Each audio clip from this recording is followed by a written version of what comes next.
అందరికీ నమస్కారం. నేను మీ మురళిని. అనుకున్నంత అయింది.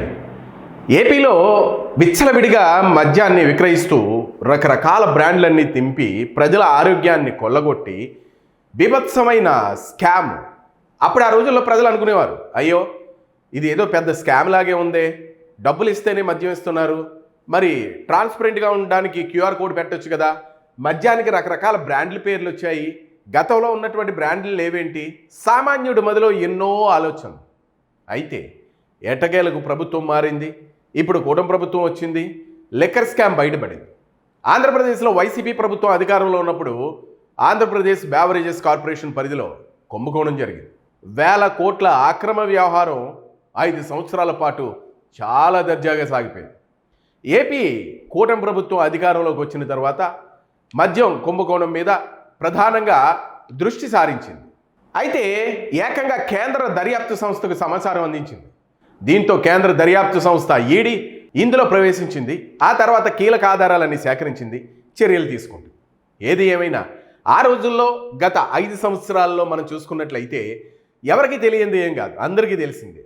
జే బ్రాండ్, దానికంటూ ఒక మంచి పేరు ఒకటి పెట్టారు, జే బ్రాండ్లు అని. ఆ జే బ్రాండ్లలో మద్యాన్ని తాగేటటువంటి మద్యం ప్రియులు నెత్తి నోరు బాదుకునేవారు. అయ్యో మేము ఒక 1000 రూపాయలు కూలి పనికి వెళ్ళామని అంటే మా ఒంటి నొప్పులు తీరడానికి కనీసం ఒక 300 రూపాయలు మద్యాన్ని తాగితే చాలు, అటువంటిది ఇప్పుడు 1000 రూపాయలకి 800 రూపాయలు పోసినా కూడా మాకు కిక్ ఎక్కడం లేదనో వాళ్ళు ఫీల్ అయ్యేవారు. అప్పుడు ఆ రోజుల్లో కొన్ని సందర్భాల్లో వాళ్ళు బాహాటంగానే మాట్లాడుకున్నటువంటి సందర్భాలు కూడా ఉన్నాయి.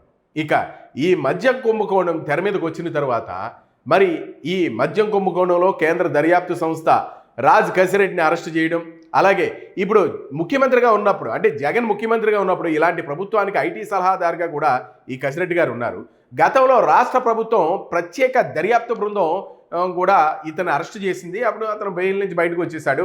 ఏడాది పాటు జైల్లో ఉంచారు. మరి బెయిల్ మీద బయటకు వచ్చేసిన తర్వాత మళ్ళీ ఇప్పుడు అతను మనీ లాండరింగ్ వ్యవహారంలో కీలక ఆధారాలు సేకరించినట్లు దర్యాప్తు బృందం అరెస్ట్ చేసింది ఇతను మళ్ళీని.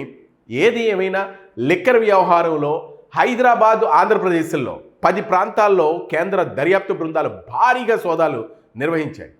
ఇందులో మనం నిజంగా చెప్పుకోవాలనుకుంటే ఈ లిక్కర్ స్కామ్లో ఉన్నటువంటి నిందితుల దగ్గర కొన్ని కోట్ల రూపాయల సంచులు బయటపడ్డాయట. ఎంతో డబ్బు, ఈ డబ్బన్నీ కూడా రకరకాల వ్యాపారాలకు వాడేశారు.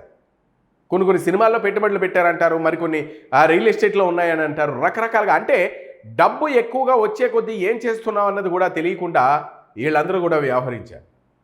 ఇక రాజ్ కసిరెడ్డి హైదరాబాద్ నివాసంలో నానక్రామ్గూడలో ఉంటుంది, ఆ ప్రాంతంలో నివాసం ఉంటున్నారు. కేవలం ఇతరులు మాత్రమే కాదు, వైసీపీ అధికారంలో ఉన్నప్పుడు కూడా మంత్రులుగా వ్యవహరించిన కారుమూరి నాగేశ్వరరావు గారు, ఇతడే కొడుకు సునీల్ వాసుదేవరెడ్డి ఇంట్లో కూడా అధికారులు తనిఖీ మొదలుపెట్టేశారు. ఎందుకంటే అప్పటి మద్యం వ్యవహారంలో ఏకంగా 349 కోట్ల వరకు అక్రమాలకు పాల్పడ్డారట. ఆ డబ్బులను మొత్తం పేరు ఊరు లేని కంపెనీలకు తరలించేశారు. అసలు ఆ కంపెనీ ఉందో లేదో తెలియదు, దాని పేరు ఉందో లేదో తెలియదు. ఆ తర్వాత వాటిని స్థిరాస్తి రంగంలో పెట్టుబడిగా పెట్టారు. అంటే మార్చడం, black white, white black, black white, white black. ఏది ఏమైనా చూడండి, ఎంతటి తెలివైనడు అన్నా సరే ఒక చిన్న దాని దగ్గర దొరికేస్తారు అన్న మాటలు మనకు వినబడుతూ ఉంటాయి. అట్లాగే ఈ వైసీపీ కూడా దొరికేసింది. అయితే ఈ పెట్టుబడులు అన్నింటి మీద కూడా నిఘా పెట్టింది కేంద్ర దర్యాప్తు సంస్థ. ఈ అభియోగాలన్నీ కూడా నిరూపించింది, అభియోగాలు మోపింది. ఢిల్లీ కేంద్రంగా కార్యక్రమాలు కొనసాగిస్తున్నటువంటి సిగ్మా సప్లై చైన్ సొల్యూషన్స్ అనే కంపెనీని వాడుకుని దాని వెనుక రాజ్ సిండికేట్ వ్యాపారదారులు 95% పైగా లాభాల్లో హవాలా మార్గంలో, మనీ లాండరింగ్ మార్గంలో భారీగా స్థిరాస్తి రంగంలో పెట్టుబడులు పెట్టేసి మరి ఇప్పుడు దీన్ని white money, black money, black money, white money. నిజంగా చెప్పాలి అని అనుకుంటే మాట్లాడితే మాటలు ఎంత సింపుల్గా మాట్లాడతామో అక్కడ జరిగినటువంటి పనులు కూడా అంతే సింపుల్గా జరిగాయి. ఓల్ వీకారియో అంటే ఈజీ లోడ్ వంటి డమ్మీ కంపెనీలను ఏర్పాటు చేశారట. పేర్లు కూడా వెరైటీగా ఉన్నాయి. భారీగా నిధులను అందులోకి పంపించేశారట. ఈ కేసులో కేంద్ర దర్యాప్తు సంస్థ అధికారులు దాదాపు 7 గంటల పాటు సుదీర్ఘమైన విచారణ కొనసాగించారు. ఆ తర్వాత అప్పటి ఎంపీ విజయసాయిరెడ్డి చేసినటువంటి కీలక వ్యాఖ్యలు కూడా ఈ వ్యవహారంలో మరో మలుపు తీసుకుంది. రాజ్ కసిరెడ్డి గురించి విజయసాయిరెడ్డి కీలకంగా మాట్లాడుతూ వచ్చారు. అతడే సూత్రధారి అంటూ ఆరోపించారు. అప్పుడు జగన్ సూచనలు చేయడంతో సజ్జల శ్రీధర్ రెడ్డికి 100 కోట్ల వరకు సర్దుబాటు చేయాల్సి వచ్చిందని విజయసాయిరెడ్డి ఏకంగా ఈడీ అధికారులకు వాంగ్మూలం ఇచ్చారు. అది వైసీపీకి భారీ దెబ్బగా చెప్పుకోవచ్చు. తర్వాత విజయసాయిరెడ్డి చేసిన పని ఏంటంటే ఇవన్నీ లీక్స్ అన్నీ ఇచ్చేసి ఆరామ్సే నేను వ్యవసాయం చేసుకుంటున్నాను, రాజకీయాలకి నాకు ఏ విధమైన సంబంధం లేదు, ఫాట్ వెళ్ళిపోయారు. అయితే ఆధారాలు తీసుకున్నటువంటి కేంద్ర దర్యాప్తు సంస్థలు ఊరుకుంటాయా? ఊరుకోవు కదా, దర్యాప్తు మొదలు పెట్టేశాయి. ఈ మద్యం వ్యవహారంలో కేంద్ర దర్యాప్తు అధికారులు 441 కోట్ల విలువైన ఆస్తులను అటాచ్ చేశారు. అంతేకాదు వాళ్ళ నుంచి స్వాధీనం చేసుకున్న డిజిటల్ డేటా ప్రకారం ఇక నెక్స్ట్ ఎవరున్నారయ్యా అంటే మన మాజీ ప్రీతమ ముఖ్యమంత్రి వర్యులు జగన్మోహన్ రెడ్డి గారు ఉన్నారట. మరి ఈ కేసులో తదుపరి వ్యక్తిగా జగన్మోహన్ రెడ్డి గారికి నోటీసులు ఇస్తారని తెలుస్తుంది. ప్రభుత్వ అధికారాన్ని దుర్వినియోగం చేసి మరి డిస్టిలరీల నుంచి దాదాపు 3,500 కోట్ల రూపాయలు లంచాలు వసూలు చేశారని సమాచారం. అయితే హవాలా ఇతర లావాదేవీల వ్యవహారాలను కేంద్ర దర్యాప్తు సంస్థలు బద్దలు కొట్టడంతో ఈ స్కామ్ వెనుకున్నటువంటి అసలు సూత్రధారులు బయటకు వచ్చేశారు. మరి ఇప్పుడు వరుసగా రాజ్ కసిరెడ్డిని విచారిస్తే మరిన్ని కీలక విషయాలు వెలుగులోకి వస్తాయట. లిక్కర్ వ్యాపారానికి సంబంధించినటువంటి జే బ్రాండ్లతో మరి నాసిరకమైన మద్యాన్ని విక్రయించారు. ఆంధ్రప్రదేశ్ ప్రజలు ప్రాణాలతో ఆడుకున్నారు.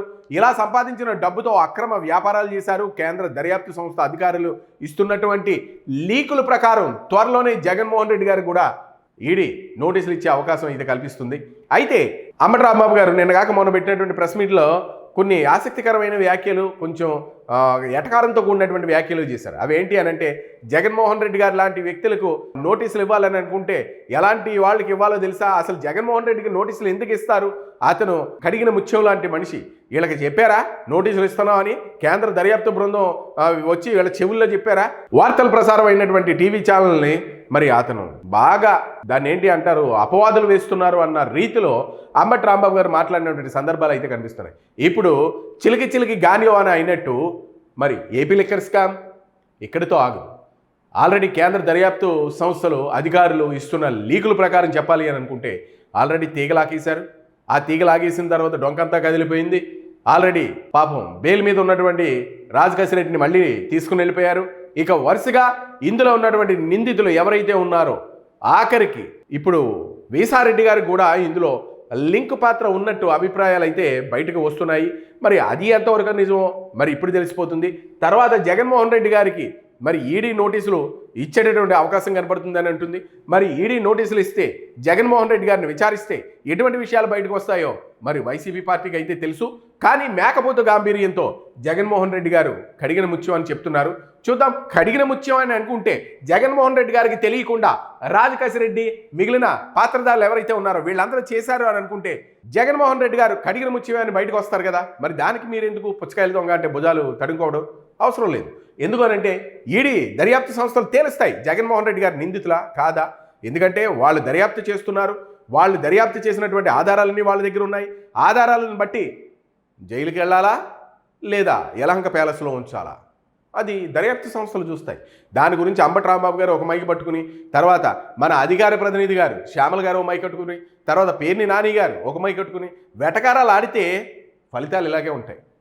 వద్దు, రాజకీయాల్లో ఇప్పటివరకు ఆడిన ఎటకారాలకే 11 సీట్లు పడిపోయారు. మరి ఇంకా వెటకారాలు ఆడితే ఇంకా మరింత పతనం కోరుకున్నట్లు అవుతుంది. మరి దాని గురించి మీరు కూడా ఆలోచించాలి అని మరి రాజకీయ విశ్లేషకులు అయితే అంటున్నటువంటి మాట. మరి జగన్మోహన్ రెడ్డి గారిని అరెస్ట్ చేయాలా లేదా అన్నది, మరి జగన్మోహన్ రెడ్డి గారిని పిలిపించాలా లేదా అన్నది, లేదా జగన్మోహన్ రెడ్డి గారిని నిందితులా లేదా అన్నది మనం చెప్తే కుదరదు. అక్కడ కేంద్ర దర్యాప్తు సంస్థలు ఉన్నాయి, అధికారులు ఉన్నారు, వాళ్ళందరూ నిశ్చయిస్తారు. మన కోర్టులు ఉన్నాయి, న్యాయస్థానాలు ఉన్నాయి. వీటన్నిటినీ మనం గౌరవించాలి. వాటి ప్రకారంగానే అది ముందుకు సాగుతూ ఉంటుంది. చట్టం పని చట్టం చేసుకుంటూ పోతుంది. మరి ఈ వీడియోపై మీ అభిప్రాయాలను కామెంట్ రూపంలో తెలియజేయండి. వీడియోని లైక్ చేయండి, షేర్ చేయండి. Thank you.